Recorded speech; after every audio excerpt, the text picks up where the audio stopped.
ପିଲାମାନେ ଆଜି ଆମେ ବୃତ୍ତ ବିଷୟରେ କିଛି ଜାଣିବା ଆଉ ତାର ସୂତ୍ର ବିଷୟରେ ଆଲୋଚନା କରିବା। ଚାଲ ଦେଖିବା ପିଲାମାନେ ଆଜି ଆମେ ବୃତ୍ତ ବିଷୟରେ ଜାଣିବା। ବୃତ୍ତ ହେଉଛି सर्कल। ବୃତ୍ତର ଚିତ୍ରଟିଏ ଦେଖନ୍ତୁ। ବୃତ୍ତର ବ୍ୟାସାର୍ଧ r, ବ୍ୟାସ 2r ବା d, परिधि 2πr, क्षेत्रफल πr स्क्वायर। पिलाने बृत्त संबंधी गोटे प्रश्न समाधान करवा। मन रखु पायर मूल्य 22/7, वृत्तर व्यासार्ध 7 सेमी हेले क्षेत्रफल परिधि निर्णय करे। आंसर व्यासार्ध देइछि 7 सेमी, r = 7 सेमी। परिधि सूत्र में पढ़ी 2πr, 2 × पायर मूल्य है 22/7 × r है 7 सेमी। 2 × पायर मूल्य 22/7 × 7, 7 7 कटिगला।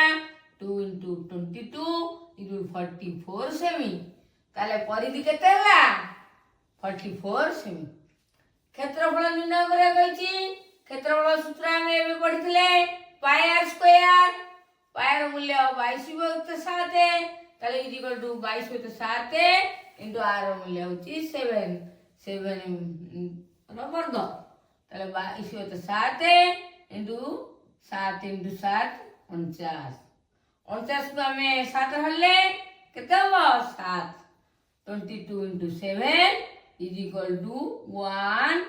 154 वर्ग सेमी, 154 वर्ग सेमी। ताले अतवे व्यासार्ध कोण वृत्तर क्षेत्रफल 154 वर्ग सेमी और परिधि 44 सेमी। बुझी पाले? मन रखे सबले पायर मूल्य 22/7 ये सबले दरकार हबो। पिलाने हमें आज एतिकी प्रश्न समाधान कले। आउ सबले सूत्र गुड़ाक फॉर्मूला मन रखिबे मुहरे रहिबो जेंती। आउ फॉर्मूला कहिछि put the formula get the answer. Mathematics is engine of all subject. जो पिला मैथमेटिक्स भलो हबो तार ऑल सब्जेक्ट भलो हबो। आउ देखंतु अलगा विषय थारु मैथमेटिक्स हमर तेलंगाना संसार रे नियाती आवश्यक।